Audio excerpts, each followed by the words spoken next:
داره چې نباتات د انسان لپاره اکسیجن برابروي او په هغه ځای کې چې نباتات نه وي انسانان به مختلفو ناروغیو سره مخامخ کیږي. دلته صرف دې پوښتنې ته ځواب وایو چې آیا دغه دوا صحیح ده او که نه. هغه اکسیجن چې موږ تاسې تنفس کوو یا په محیط کې لرو په سلو کې یوازې 28 سلنه له نباتاتو څخه لاسته راځي، باقي 72 سلنه د سمندر د اوبو د تبخیر په نتیجه کې رامنځته کیږي. په 28 سلنو کې هم 22% د امازون د ځنګلونو څخه ترلاسه کیږي او هغه نباتات چې موږ په محیط کې لرو زموږ لپاره یوازې 6% اکسیجن برابروي.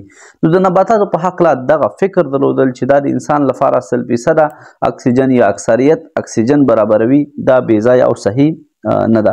نو عام ډول چې هغه ځایونو ته ځو چېرته چې ونې شنه نباتات ډېر زیات فکر کوو چې موږ د اکسیجن په لحاظ یو ښه ځای کې موقعیت لرو، خو هرګز داسې نه ده.